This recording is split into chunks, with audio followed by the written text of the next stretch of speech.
Boa noite a todos. Boa noite. Que as bênçãos de Deus nos envolva e nos traga a paz de que a gente tanto necessita. Nós estávamos dizendo aqui para ela que na leitura tão pequena do Evangelho segundo o Espiritismo, desse capítulo 5 do item que trata sobre a questão das aflições e das dores, é tão maravilhoso a gente ouvir, né? É de uma grande importância o Evangelho segundo o Espiritismo para nossas vidas. Mas o tema de hoje, as três dores, nós selecionamos de um texto que nós lemos do escritor Martins Peralva, sergipano, mas que morou muitos anos em Belo Horizonte, espírita, convicto, e teve até, conviveu com Chico Xavier e trabalhou na União Espírita Mineira. E nesse texto ele intitula As Três Dores. Ele disse que no episódio do Gólgota, quando Jesus estava na cruz, né, dois outros homens também se encontravam na cruz. Então, nós tínhamos ali representados três dores. A dor luz, a dor esperança e a dor revolta. Tudo era dor. Mas aquilo que ela representava dependia da situação do espírito que ali estava. A dor luz era representada por Jesus. E Jesus, como nos diz Emmanuel, é o mestre da luz. E porque Jesus é o mestre da luz e porque a sua dor era luz? Porque ela trazia para todos a pacificação, a calma. Ela iluminava os corações. Vejamos que naqueles momentos decisivos da vida de Jesus, ele ainda consegue realizar atos de grande e profunda beleza.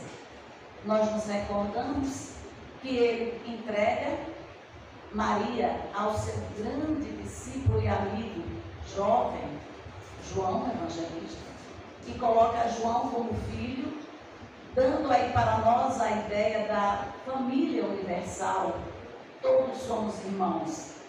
Nesse momento, ele também perdoa a todos.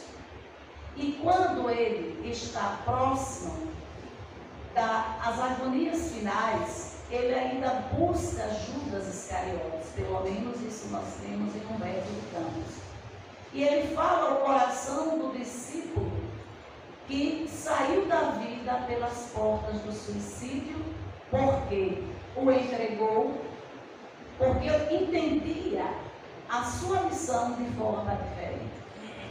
Então a dor de Jesus era a dor luz. Tanto é que já no ápice da finalização da sua vida orgânica, da sua vida física, ele ainda consegue balbuciar: Pai, perdoa-os, eles não sabem o que fazem. Nesse momento, Amélia Rodrigues, analisando essas palavras de Jesus no seu texto que trata sobre a obsessão daqueles espíritos que perseguiam a vida de Jesus, que perseguiam para que ele não concluísse o seu mandato, não fizesse o seu trabalho como ele fez, mesmo sendo ele puro espírito, em sintonia perfeita com o Pai, mas mesmo assim, eles os perseguiam. Então, quando ele diz: Pai, perdoa-os, eles não sabem o que fazem. Amélia Rodrigues, nessa página, no livro Primícias do Reino, ela diz para nós que Jesus, ele perdoava os crucificadores, os romanos, os fariseus, os doutores da lei, os saduceus, que fizeram parte, digamos, desse pacote da crucificação. Anás, Caifás. Ele perdoava também os desertores. Nós sabemos que até os seus próprios discípulos desertaram.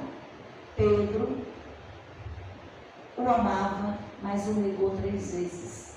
E após a negativa, e após ver o mestre, o seu mestre, o mestre de todos, que deu para todos o exemplo de amor, o exemplo de solidariedade para com toda aquela população, ele então não entendia o que estava acontecendo e, cheios de receios, de medos, ele deserta. Todos, discípulos praticamente, exceto João Evangelista, ou outros que à distância acompanhavam o suplício do mestre, eles estavam na posição de desertores. Jesus perdoa naquele momento os negadores, aqueles que negavam a verdade divina, mesmo conhecendo-a, mesmo sabendo que por aquilo que ele colocava, como o próprio Nicodemos diz para ele: Senhor, se consegues fazer tudo isso, é porque vens de Deus. Então eles sabiam, poderiam não ter ideia muito acertada que ele fosse o Messias, que ele fosse o enviado, o ungido de Deus, mas eles tinham a consciência de que ele era um representante de Deus na terra, mas causava polêmicas, trazia verdades que possivelmente e teria que transformar a vivência dos mesmos, que trabalhava o sentimento de religiosidade na linha material e não na linha espiritual, que tirava o proveito da religião. Então, para os fariseus, para os saduceus, para os doutores da lei, Jesus permanecer no corpo físico, trazendo essas verdades a serviço de Deus, como ele próprio colocava, que confundia-os, era melhor a sua retirada. Então Jesus perdoava também a esses negadores, que o negou, apesar de saberem que ele era enviado de Deus. Também ele perdoa os receosos, aqueles que com receio debandaram, os covardes, os pusilânimes, que entregaram-me, sabendo que ele nada devia, como Pilatos, porque para defender também o seu poder material, embora nós compreendamos que nós também na vida, quantas vezes, no sentido espiritual, nós já entregamos Jesus? Quantas? Sabendo das verdades imortais à luz do Espiritismo, e nós negamos essas verdades. Quando nós as negamos pelo comportamento, ou pelas palavras, ou pelos pensamentos, nós também estamos usando da mesma procedência das ações que Pilatos fez, embora de uma forma mais simplificada e menos complicada, né? Então ele perdoava todos, então era dor, luz, e ali se encontrava. Mas e a dor e esperança? Essa dor e esperança, somente Lucas, ele menciona no Evangelho a fala de Jesus, que é um diálogo que ele trava entre ele e Dimas. Na verdade, Dimas foi um nome criado. Ninguém sabe ao certo se o nome era Dimas de lá para cá. Mas digamos que através dos historiadores, através daqueles que escreveram, e o Espírito Amélia Rodrigues, ela também coloca em outro livro, não em Primícias do Reino, mas até o fim dos tempos, ela trabalha uma mensagem que fala do bom ladrão. E ela intitula Dimas, o bom ladrão. Então, era aquele homem que no momento do suplício era ladrão, desviado, mas trazia sentimentos bons no seu coração. E quando o seu trabalho escuso veio a público, ele sempre era orientado pela mãe. Então a mãe e a noiva o indagam e exigem uma posição dele, uma mudança de propósito. Isso é o que nos coloca Amélia Rodrigues nessa página, Dimas, o bom ladrão, do livro Até o Fim dos Tempos. Então Dimas promete-lhes, aquelas duas mulheres que ele tanto amava, ele lhes promete para elas que deixaria. Ele teria ainda um serviço a fazer. Depois desse serviço, ele deixaria tudo e começaria a vida nova. Mas foi nesse serviço que ele fez. Eles caem, que era um grupo, eles caem em uma emboscada e é preso e levado à cruz. Mas ao olhar a mãe abaixo, como Maria de Nazaré ali se encontrava, Maria de Magdala, João o Evangelista, Maria Cleófas, que era irmã ou prima de Maria, mãe de Jesus, estavam também ao pé da cruz. Elas duas também se encontravam ao pé da cruz, choravam. E Dimas lança um olhar, segundo Amélia Rodrigues, aqueles dois seres queridos, e na agonia tenta-lhes falar, que dê para elas ouvir, que ele se arrependia de tudo, e ele pede perdão para elas, a noiva e a mãe. Então aquela intenção saída do coração daquele homem, aquele arrependimento, é sentido por Jesus ao seu lado, também em agonia. Então Jesus, segundo Amélia Rodrigues, volta-lhe o rosto, olha para ele com aqueles olhos dadivosos, bondosos, suaves, de uma suavidade que não parecia que ele estava sofrendo na cruz. Olha para ele e ele diz assim: Senhor, aquela vibração, aquela energia de amorosidade de Jesus toca-o profundamente. Então ele diz, segundo o evangelista Lucas: Senhor, lembra-te de mim quando estiveres no paraíso, porque em verdade sois o Filho de Deus.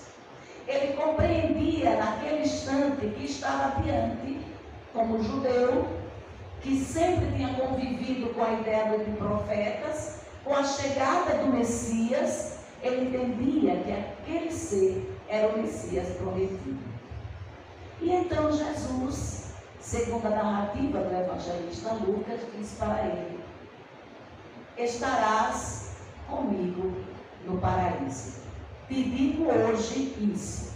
Eu prefiro essa tradução, viu, gente? Porque tem também aquela outra tradução: ainda hoje estarás comigo no paraíso.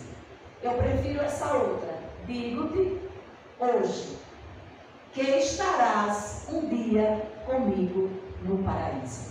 E ele não estava derrotando nenhuma lei, porque todos nós, quer estejamos numa posição já de espíritos, embora imperfeitos, mas no caminho do bem, ou de espíritos que ainda estamos resvalando para o mal, mas todos um dia estaremos no paraíso, naturalmente. Mas também, se a gente for interpretar a frase de Jesus, segundo a tradução de João Ferreira Almeida, que ainda hoje estarás comigo no paraíso, isso é possível não no sentido de paraíso, lugar.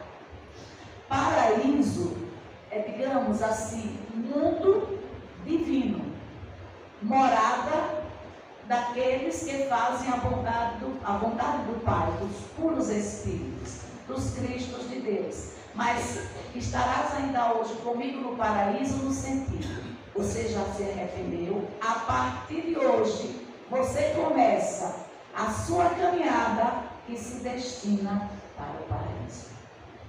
E então a dor de Dimas era dor esperança, porque a partir dali ele sabia que naturalmente teria percalços, dificuldades, porque inclusive os judeus conheciam a ideia de retornar ao corpo físico, mas eles davam o nome de ressurreição.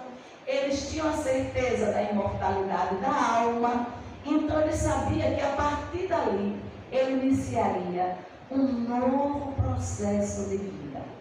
Por isso que a dor de Dimas era a dor de esperança. É como nós. Nós podemos estar na atualidade passando por provas difíceis de aprendizagem, por dores dores, por expiações, para que nós nos encaminhemos cada vez mais para o bem, para o amor, para a solidariedade. Mas a gente sabe que ainda não estamos dentro das diretrizes sublimes, mas já estamos nos esforçando para isso. E o que é que nos mantém de pé? O que é que nos auxilia a vencer as dores, a vencer as dificuldades? É a esperança. A esperança por dias melhores.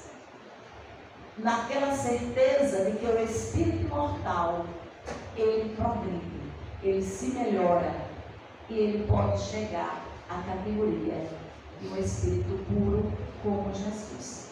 Então, isso é a dor, a esperança. É o que nos movimenta diante das dificuldades da vida. Mas no caso de Dimas, a gente entende a questão do arrependimento.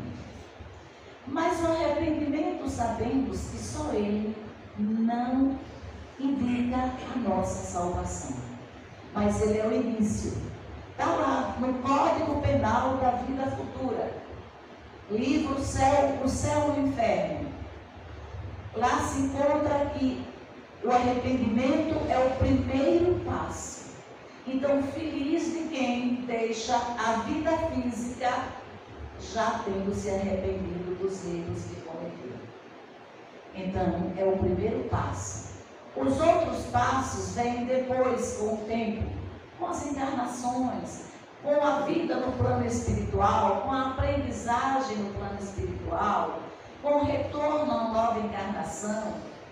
Teremos que passar ainda pela expiação, pelas expiações, para que a gente possa aprender dentro daquela faixa de erros que cometemos, mudar de posição espiritual para que aprendamos, e também pelo trabalho voltado para o bem, é a reparação. Tudo de bom que nós fizermos, inegavelmente estaremos reparando algo de negativo que um dia já fizemos. Por isso que o bem nunca é demais, porque ele não só nos coloca numa posição de serenidade, de pacificação, de luz, de convívio com os bons espíritos, como nos auxilia a nos colocar numa situação mais feliz, reparando os erros cometidos.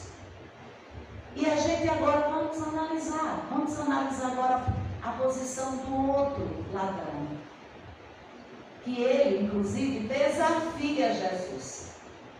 É aquele tipo de espírito decidido, veja. Ele era decidido. São almas que, quando resolvem fazer a mudança, mudam por completo. Porque eles não são mornos, eles são duros, ativos, exigentes. Mas quando muda, é só lembrarmos de Saulo. Saulo, embora Saulo não pode ser comparado a um ladrão, porque Saulo não roubou, Saulo realmente matou em nome de Moisés, numa perseguição, sofreu naturalmente influência obsessiva de espíritos perversos para comandar a lei do Sinédrio de uma maneira tão fria e dura. Mas Saulo conhecia a Jesus divina e tinha o lado positivo da sua vida, que ele também servia, assim como ele serviu a Moisés, ele passou a servir a Jesus. Mas aquele ladrão, ele dizia: nós sois o Filho de Deus, salva, sai da cruz e nos salva também, tira-nos da cruz. Ele desafiava Jesus. E a gente então se pergunta: será que Jesus, se quisesse, não poderia ter saído da cruz? Claro! Jesus andou por sobre as águas, Jesus levitava, Jesus aparecia e desaparecia. Ele deveria conhecer a técnica dos fluidos. Ele encobria-se, descobria-se, reaparecia, como é que Jesus não poderia desenlaçar-se de uma cruz? Ou sair, Jesus, como ele não poderia sair de um ambiente fechado que o mantinha preso? Mas se ele assim o fizesse, ele estaria indo de encontro a tudo que ele havia falado. Ele tinha que dar o testemunho. Como foi que ele ensinou? Aprendeste que foi dito: amarás o teu próximo e odiarás os teus inimigos. Eu, porém, vos digo: amai os vossos inimigos. Orai pelos que vos perseguem e caluniam, para que sejais filhos do vosso Pai que está nos céus. Será que esse filho todos nós não somos? Somos. Mas para ser filho do Pai que está no céu, é o filho com letra maiúscula. É o filho que faz a vontade do Pai. Não é o filho por filiação, porque fomos criados por Deus. É o filho que, vindo do Pai, encontra-se em sintonia com o Pai e faz a vontade do Pai. Então, se ele se rebelasse, ele estaria indo de encontro à lei de amor que ele havia trazido. Ele precisava dar o testemunho. Então ele ficou, mas ele não ouviu nada disso. E aquele homem então representava, ele sofria a dor profunda, mas era a dor revolta. Será que nós também, muitas vezes, quando passamos pela dor, nós nos revoltamos? Revoltamos bastante. Muitos de nós estamos vivenciando na terra, muitas vezes na estrada da crueldade, no caminho do mal, resvalando pelos vales perigosos das trevas, pela revolta, porque não aceitamos a encarnação que estamos tendo, não aceitamos termos nascido defeituosos, não aceitamos termos nascido muito pobres, miseráveis, não aceitamos aquilo que os outros fazem e que nós não temos, condenamos aqueles que não fazem leis adequadas, que deveriam fazer, mas não cabe a nós condenar, cabe a nós irmos atrás dos nossos direitos, sim, mas não condenar. Então há todo um percurso para que a dor revolta possa acontecer.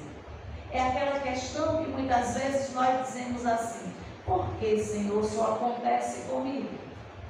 Mas será que não acontece com os outros? Será que não acontece com o nosso vizinho? Acontece sim, porque a dor continuará a ser a nossa aliada até que consigamos sair da imperfeição. Ela continuará a ser a grande aliada do Espírito imortal para nos tirar das trevas e nos lançar à luz.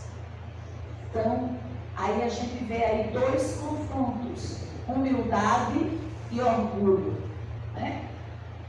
Humildade e orgulho. A lição de Jesus é a lição da humildade.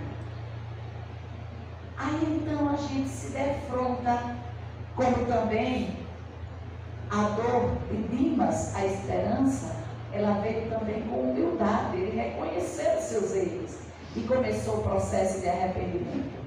Mas Jesus também disse para nós: eu não vim trazer a paz. Isso está lá em Mateus, não está? Eu não vim trazer a paz, eu vim trazer a espada. E se a gente não souber interpretar bem, a gente pensa que a espada realmente é a luta armada, não é a luta do bom combate, né? Mas é só nós observarmos, como nos diz Emmanuel tem uma frase linda sobre a questão da espada. Ele diz assim para nós: Vocês vão me permitir ler, porque eu gosto de ler igualzinho ao que diz o instrutor espiritual. Ele diz assim, Jesus, o mestre da luz, traz-nos uma espada diferente. É aquela que é voltada para o seio da terra. Se a gente pegar uma espada, que a gente não anda mais com espada, né? Mas se a gente pegar uma espada e fincar na terra, o que acontece com ela? Ela se transforma numa cruz. Ela representa a cruz. Ela não representa a arma, mas a cruz, porque ela tem o formato da cruz. Ele estava, portanto, ele veio trazer a espada, no sentido do bom combate, da batalha que iríamos instituir conosco mesmo, para nos melhorarmos, para sermos disciplinados, humildes, vencendo o orgulho e aprendendo a renunciar. Mas quando nós proferimos essas palavras, estou cansado ou cansada, que vida, não muda, não melhora, cada vez mais as coisas ficam mais difíceis. Quando nós começamos a sintonizar nessa faixa, a gente termina geralmente nos encaminhando para a revolta. Por isso que nós precisamos ser extremamente, meus amigos, cuidadosos com o nosso pensamento, com os nossos sentimentos, para que a gente não resvale para essas situações. E aí então a gente vai ver um outro ponto importante da dor revolta. E quem nos traz é Humberto de Campos. A gente estava abrindo, eu gosto muito de ler assim, como estou de folga, abro o livro, começo a ler. E então eu estava estudando para esse assunto, e eu vou ver se no livro de Humberto de Campos, que eu gosto muito, traz várias histórias dele, de Humberto de Campos, é o livro Luz Acima. Ele tem outros, né? Vários, diversos. Mas aí eu vou pegar a Luz Acima. Quando eu pego a Luz Acima, que eu abro, tem lá uma nova interpretação da parábola dos talentos sobre um único talento. Humberto de Campos, nessa página, ele coloca que nós lembramos da parábola dos talentos, que um recebeu 5 talentos, não foi? Outro recebeu 2 e outro recebeu 1. Eu já vi alguns autores colocar, já li alguns autores colocarem, por exemplo, que quem recebeu um talento é aqueles entre nós que temos como principal tarefa na encarnação a família. Então, é um talento, e que talento pesado, viu? Principalmente quem recebe, meus amigos. 7, 8 filhos, só 2 se encaminham e os outros tudo desencaminhado. Desses outros 8, 2 mulheres se encaminharam, 6 desencaminharam, dos 6, 3 já foram assassinados e tem 3 nas mãos de Deus, que Deus leva por todos nós. E ela cansada, é de uma família que mora perto lá da nossa instituição. As 2 filhas mulheres, retiraram-na de casa. Mãe, a senhora não fica mais aqui. Deixa eles se virarem, porque a senhora vai morrer, mãe. E eles vão ficar. Olha, meus amigos, que tarefa. Alguns de nós poderíamos dizer assim, que ela é devedora. Será que é dívida? Ou será que ela pediu a Deus para fazer esse trabalho, para vencer muitas batalhas, adquirir virtudes e poder galgar uma situação mais feliz, mesmo devendo? Que ela não abandonou o bar, ela foi retirada já idosa, mas ela nunca abandonou o bar. Então, realmente, esse talento, nós consideramos a possibilidade realmente de ser a família. Mas Humberto de Campos, ele faz uma análise muito bonita. Ele coloca esse talento, o único talento que foi dado, como sendo o talento da dor. uma vez que a dor é essa companheira, essa aliada de todos nós, nos mundos de provas e expiações, nos mundos primitivos, e nos mundos, não percamos de vista não, viu? Nos mundos de regeneração. Mas não de uma maneira tão forte, mais suave, mas ainda existe.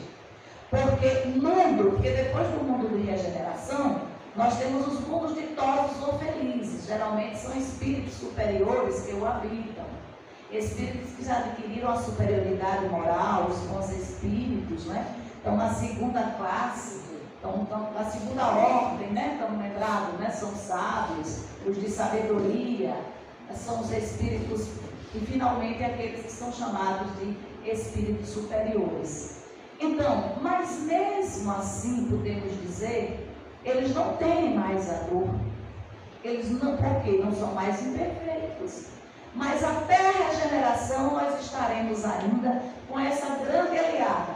Não da maneira como acontece nos mundos primitivos e nos mundos, principalmente nos mundos de provas e expiações, que a dor é muito mais moral do que física. É o sofrimento moral. Então, Humberto de Campos, ele diz o seguinte, que quando aquele trabalhador recebeu o talento da dor, ele teve receio e ao mesmo tempo se indignou.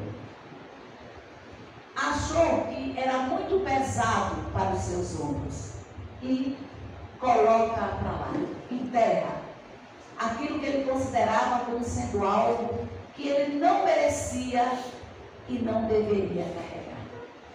Então, quando o Senhor da vinha retorna para receber dos seus trabalhadores aquilo que havia lhe dado, quem recebeu 5 multiplicou mais 10. Quem recebeu 2 multiplicou mais 4.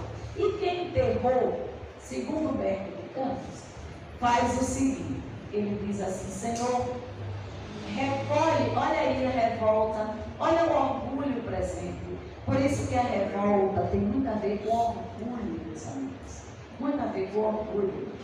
Senhor, recolhe de volta a indesejável herança que me deixaste, experimentando enorme dificuldade com a carga que me deixaste nos ombros e temendo depois o teu juízo, escondia e a reponho em suas mãos. Este é um fardo muito difícil de carregar. Retoma, pois, o teu insuportável depósito. Então, ele diz isso num misto de medo e de revolta. E o Senhor, então, da vinha, lhe responde, como eu poderia iluminar-te os caminhos para fazer com que você aceitasse esse talento, se fechaste todos os canais de comunicação comigo?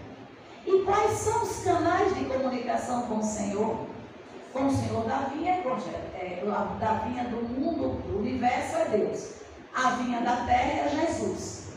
Né? Porque depois de Deus, o nosso maior Senhor é Jesus. Então, que canais são esses? Aquele canal da oração, o canal da meditação, o canal dos bons pensamentos. Então, nós fechamos todos os canais de sintonia com Deus. A revolta é uma forma de fechar esse canal. Como poderia entrar, iluminar-te os caminhos, para que você pudesse vivenciar esse talento, fazer o melhor e galgar uma situação mais feliz, se fechaste todas as possibilidades de convívio comigo? E o servo, então, pela primeira vez, entendeu que havia falhado. E começa, então, o processo do arrependimento. Aí vem a dor esperança, para que um dia nós possamos chegar na rua de Deus. Mas André Luiz, no livro Ação e Reação, Não, eu acho que acredito que muita gente aqui já leu Ação e Reação. Pronto. Nós encontramos lá, na fala de um dos instrutores que conversa com André Luiz, eu não me recordo agora se é o instrutor Rubio, mas ele é um dos instrutores do livro Ação e Reação.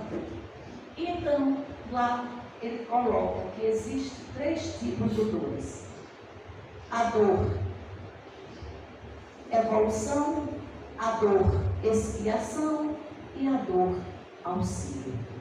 Digamos que quando Martins Peralva em Tutula toma o exemplo do Gólgota para nos colocar a dor luz, a dor esperança e a dor revolta, isso também estava, principalmente a dor esperança e a dor revolta, está calcada nessas dores que nós vivenciamos para o nosso progresso, para a nossa evolução. Principalmente a dor expiação, porque a dor expiação, todos nós temos o que expiar. Agora, é na expiação que nós podemos ter esperança, um comportamento mais adequado, um comportamento vivenciando o Evangelho, procurando ser melhor, procurando entender a causa do sofrimento, buscando a luz, buscando a chave do nosso sofrimento, porque nós precisamos buscar as chaves que abram as portas do nosso sofrimento, para que nós entendamos. E o conhece-se a ti mesmo é uma grande chave para que a gente descubra por que a gente está sofrendo, por que está acontecendo aquilo com a gente, por que aquele tipo de sofrimento e de expiação e não outro. E aí então nós vamos entrar na esperança, naturalmente.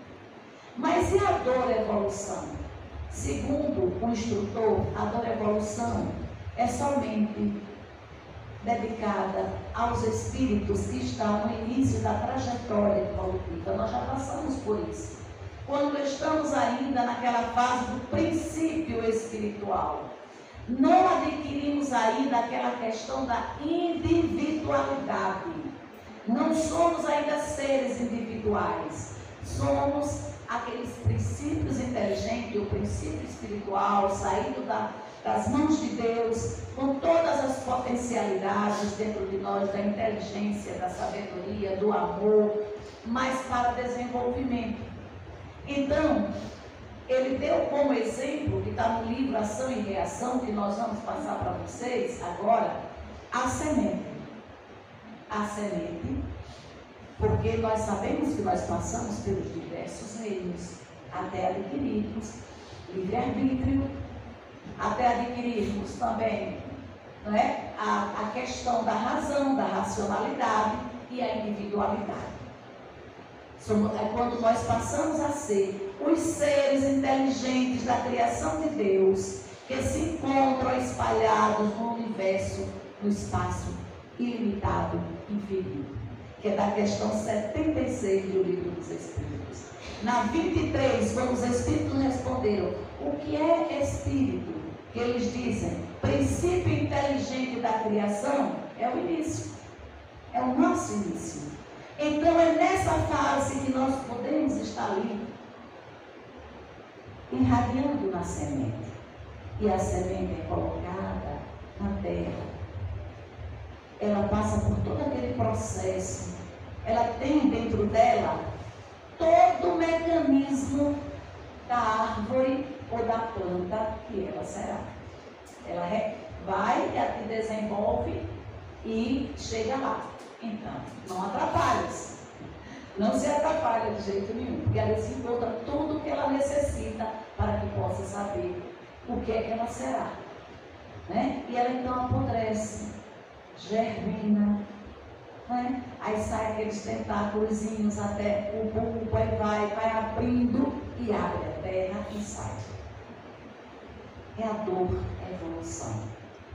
A dor evolução também ainda podemos encontrá-la, segundo o instrutor Rubio, nos animais, que já têm um instinto, que é a inteligência rudimentar, mas ainda não são capazes de escolher, de decidir, de analisar. Não são ainda, mas já têm ideia, que vão para o sacrifício. São mortos, não é? No sacrifício, para nos alimentar. Para nos alimentar. Então, aquele sacrifício é a tua evolução. E aquele princípio, jamais adiantado, está vivenciando, está passando, para que possa colaborar conosco. Porque nós ainda necessitamos dessa alimentação, podemos reduzi-la, mas ainda necessitamos. Se alguém pode dizer, não, mas organicamente não, já existem em toda a natureza condições de nós nos alimentarmos e substituir tudo sem um animal, mas moralmente nós ainda não temos condições de deixar. Se não é organicamente, é moralmente, mas ainda não temos condições. Mas e a dor auxílio? A dor auxílio vem, minha gente, com as doenças graves, inesperadas, com alguém que fica muitas vezes numa idade longa e tem dificuldade de deixar o corpo físico. Então fica anos acamado ou acamada. A dor auxílio que a gente ali está interpretando, às vezes até como se fosse uma coisa negativa, mas não é. O Espírito está se beneficiando. É triste para quem vive, para quem observa.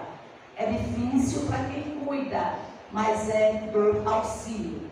Ou aquelas doenças inesperadas que surgem entre nós, para que a gente possa passar por alguns momentos mais difíceis, que é para a gente retomar o caminho. Essa é a dor auxílio, que a gente pode encarar com revolta ou pode encarar com esperança em melhores dias e no futuro espiritual. Então a gente quer concluir nesse momento colocando para todos nós que a dor luz é a dor do Mestre, que ilumina e que clareia os caminhos do mundo, da terra, desde que a gente ainda não se encontrava na terra. Iluminou, ilumina e iluminará através dos séculos, até que possamos andar com os nossos próprios pés. A dor esperança é aquela em que todos nós, diante da expiação, das provas, das dificuldades, enchemos-nos de coragem, de força para vencer e aprendermos a lição. E a dor revolta é aquela que através do sofrimento mais demorado, um dia nos recolocará no caminho do bem. Que a paz de Deus nos envolva nesses momentos e sempre das nossas vidas.